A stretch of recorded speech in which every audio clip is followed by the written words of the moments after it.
Welcome to Campus Chat, a look at the people, the opportunities, programs, and happenings at Western Nevada College.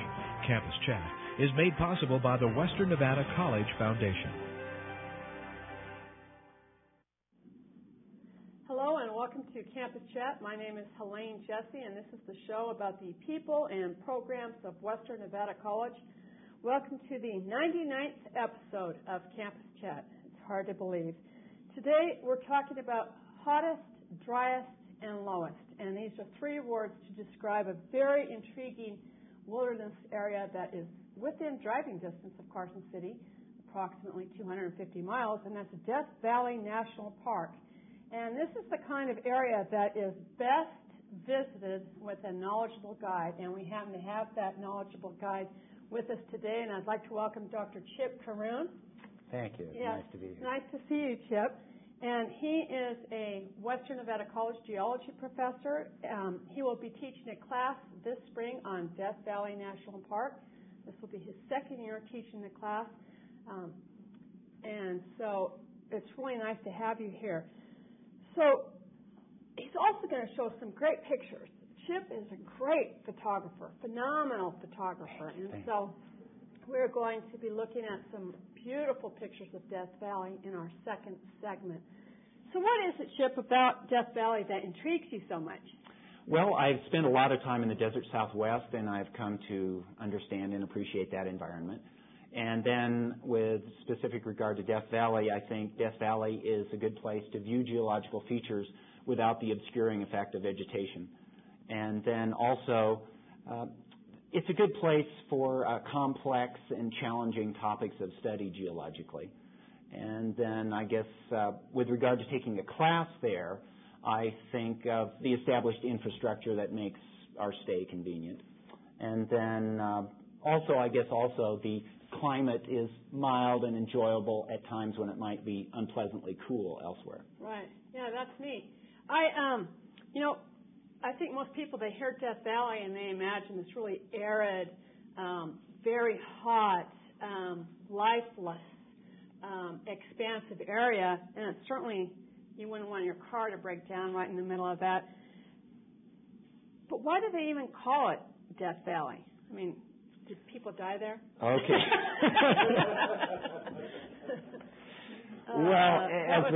That's why I host this show. That mind is so sharp. Addressing the issue of the name very briefly, Death Valley received its name purportedly in 1850, and to make a long story short, a group of immigrants looking for a shortcut to the California gold fields stumbled into the valley in late 1849.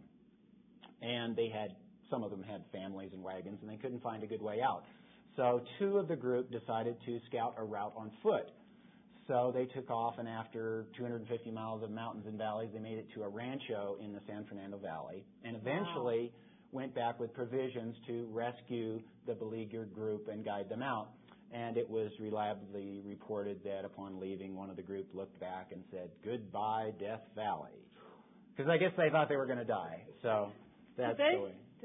Were they alive when they came back? Most of them made it, I believe. Yes. Oh, that's very cool. Now, you talked about being able to observe the various geological features in Death Valley, that they're not obscured by vegetation, and it's a great classroom setting. What are those types of features? Well, I guess a good way to comment upon Death Valley is that it's a place of contrast, not only climatologically and geographically, but also geologically.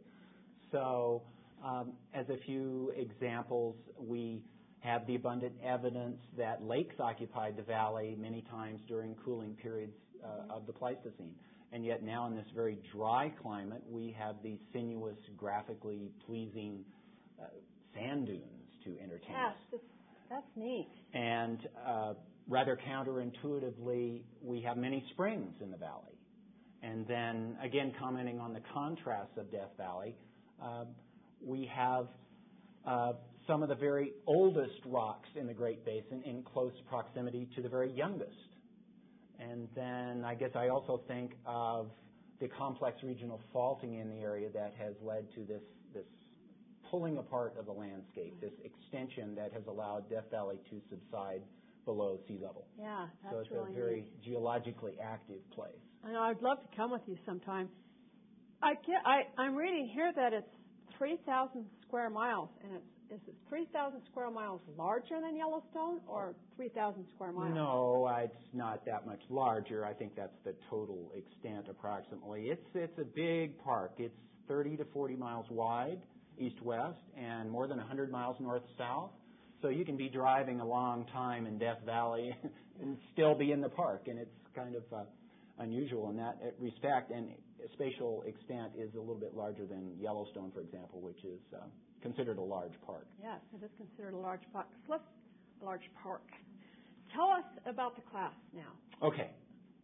So we're having one organizational meeting before the class, and that is on March 11th at the Fallon campus or on March 12th at the Carson campus. Oh, that's great. Both campuses. So that's each excellent. campus would be convenient for you. And then that class is between 5 and 8 p.m.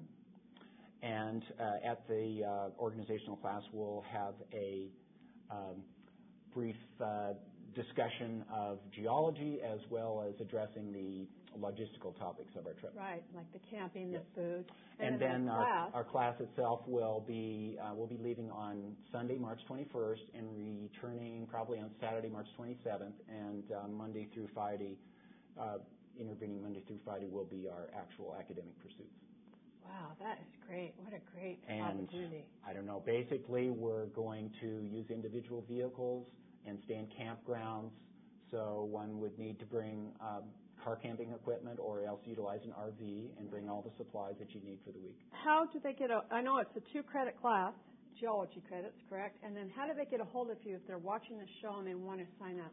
Okay, well, the best way is to check the online syllabus at www.wnc.edu for Geology 111B. And there's lots of information there, and my email address is there, and you can contact me if you have any further questions. Oh, that's great. I'm sure a lot of people will want to go, especially when they look at this next segment, which we'll be right back when we look at some beautiful pictures that Chip has taken of Death Valley. Stay with us.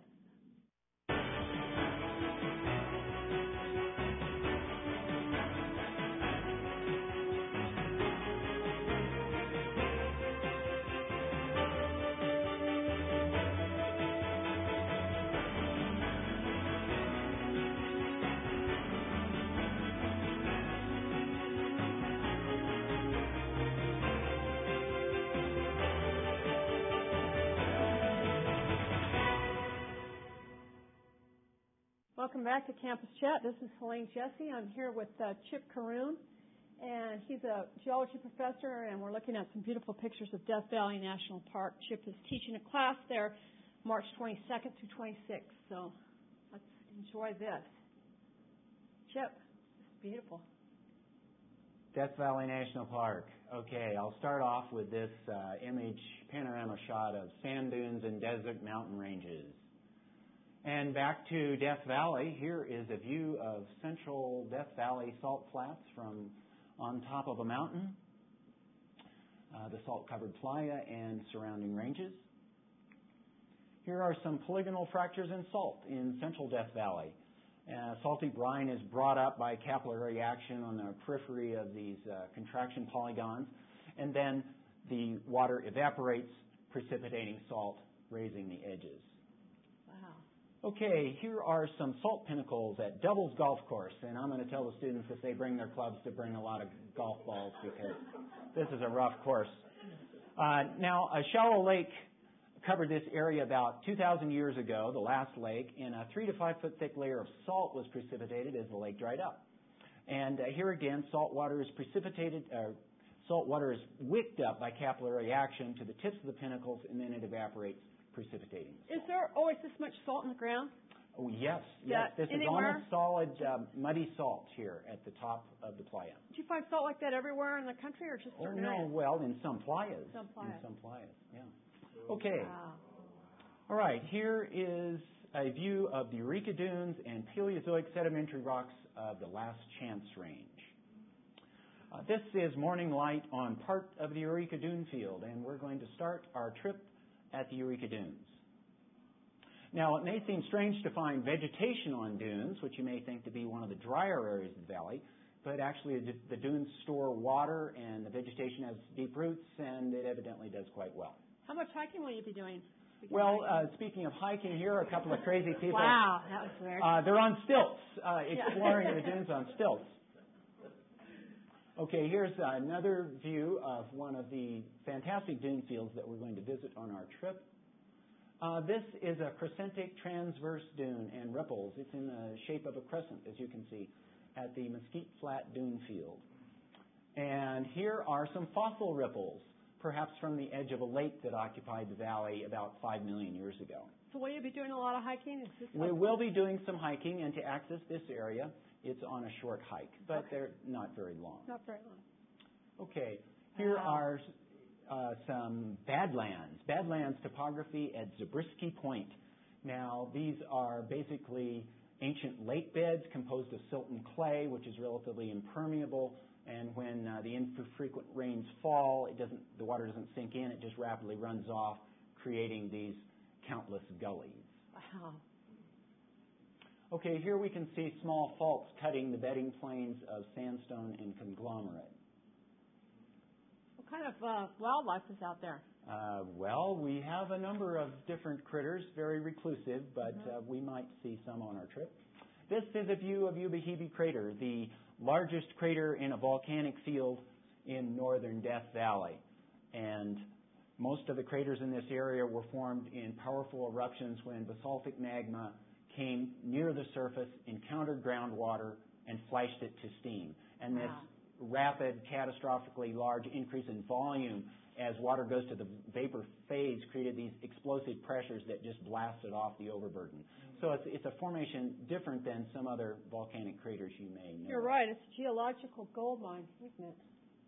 Okay, here literally on the topic of volcanic rocks in the middle distance, these lighter colored rocks are volcanic, 5 to 10 million years old.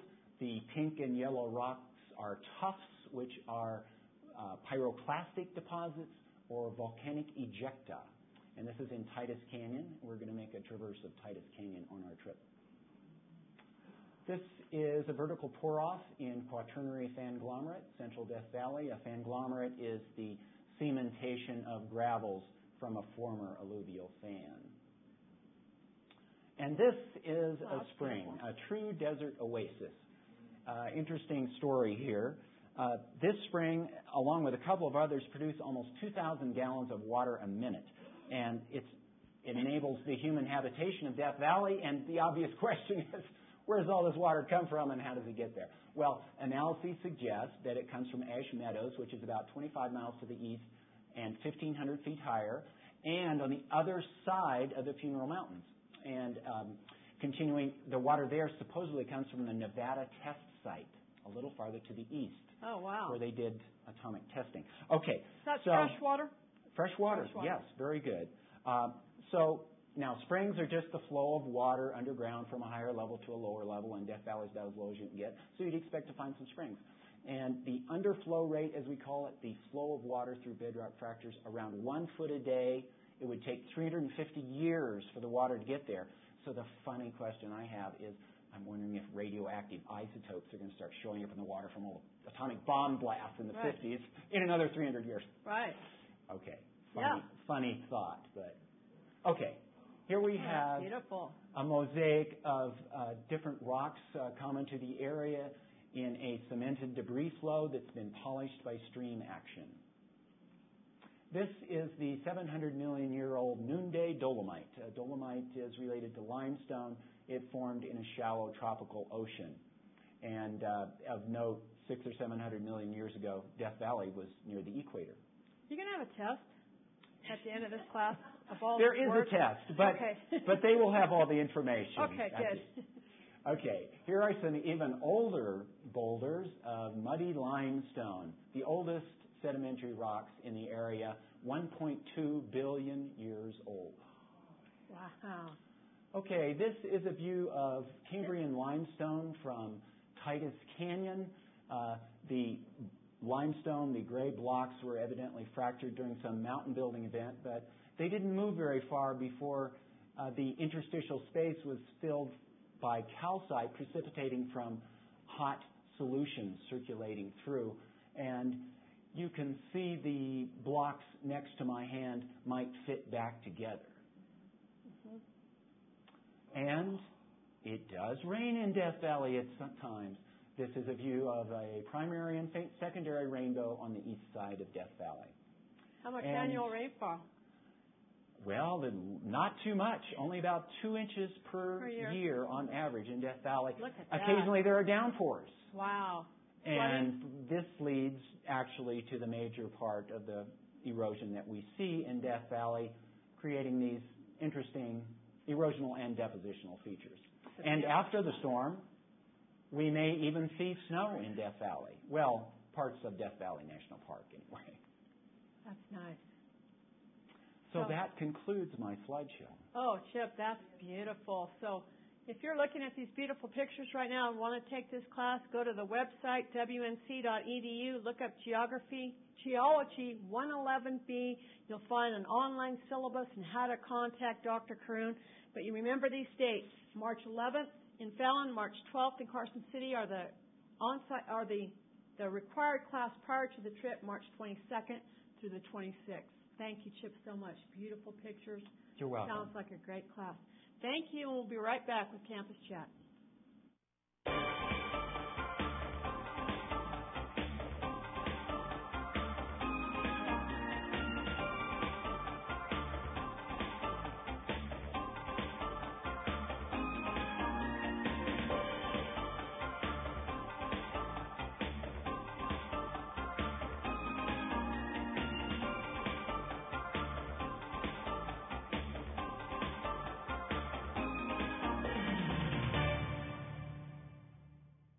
Welcome back to Campus Chat. My name is Helaine Jesse, and this is our final segment on today's show. I'm here with Angela Andrade. She is the English instructor and the GED lead navigator, and we're going to learn a little bit more about that later. And then on the far right of your screen is Jennifer Jordan. She's a WNC student and boot camp graduate. So we're going to be talking about the WNC GED Boot Camp, and it's just like it sounds. You think of a boot camp in reference to military training, and it conjures up a pretty intense experience.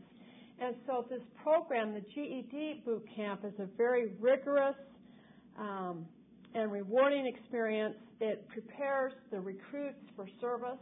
It gives them the basic tools necessary to perform in whatever role, a job or whatever. So welcome, Jennifer and Angela. It's nice to have you on the show. Thank you.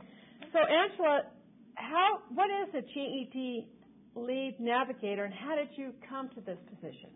Well, a navigator is essentially a tutor instructor, and I came to the position. I began teaching ESL, and then I was teaching the transition class for the college, and just sort of transitioned into the role as a lead navigator. And so I sort of run the GED program, helping Terry Zetter out with organizing the classes, the structure of the program, and working with the wonderful students that we have. So GED, we know, stands for, well, we might not know this, General Educational Development. And what does that mean when a student gets a GED? It's equivalent to a high school diploma. So it can further them, gives them, opens doors, opportunities. So if they're needing for a job to have a high school diploma then or a GED, then it gives them the credentials that they need. And do you think that's pretty well accepted in the business world, that if you have a GED or a high school diploma, it's pretty much they acknowledge that it's the same thing? Yes, I do think so. In many ways, I think the GED is, I hate to say it, but better than a high school diploma. Well, I think the test is pretty darn hard. It's difficult, and every time that they redo the test, they make it a little bit harder. So the last one was done in 2002. They talked about redoing it again in this year, 2010. It's not happening just yet, so we'll see. But so we encourage students who are working on it to get it done before they go ahead and revamp the test and make it harder again. I know, it's like a citizenship test. I couldn't answer some of the questions. I mean, so anyway, I was interested to learn that there's a number of really famous GED graduates. Bill Cosby, Peter Jennings, Gretchen Wilson. She's a country singer. Chris Rock, John Travolta, Eminem, Hilary Swank. The list goes on. I mean, that's pretty amazing. Why do you think people go the GED track versus high school? It depends on every person. For some people, high school just isn't really working out for them, so they decide to drop out and pursue a GED instead. Some dropped out, didn't come back to it until much later on, and some do it for different reasons. We have actually a student working on a GED right now who's an actor, and he's a child actor, and so therefore he's out of school and he was homeschooled. So when you're homeschooled, GED is the way you get your diploma. Oh, I didn't know that. That's another option. Oh, that makes a lot of sense. So Jennifer, welcome to the show, and tell us a little bit about your story and what led you to GED Boot Camp. I just wanted to further my career, I'm constantly around kids and stuff like that, and they're just like, the best way to show a kid to do something is to do it by your actions, and if I want them to get a GED or I want to better my life, I've got to get, my schooling first, so I got my GED, and yay. Yeah, that's great. So, Congratulations. I found out how GED is like, or a high school diploma is really important. After I got my GED, I found out from my schooling that, after I got my GED from my work, I found out I couldn't actually go anywhere in my job unless I had a GED or high school diploma. So now I can, become a team lead and everything like that, and it's wonderful. How was the actual program? Was it really tough? Oh, yeah. How many hours a day? I don't know how many hours a day. All I know is that I had to get up at 6 o'clock in the morning to make it to the school by 8:30. I did my time. We left at 11, Yeah, I did my time. You only get what you put into it. And I was determined to I'm getting my GED. I am bettering my life. And it was hard. And then I really honestly thought I was so going to fail. I knew the two subjects that I was horrible in, which is math, and I was kind of scared about the science, and then the reading and the writing was like, no, I'm not going to pass, Yeah, but you did. I did, good which for was you. surprising. That's great. So, Angela, how many instructors are available, and what kind of, they teach the subjects that Jennifer was just talking about?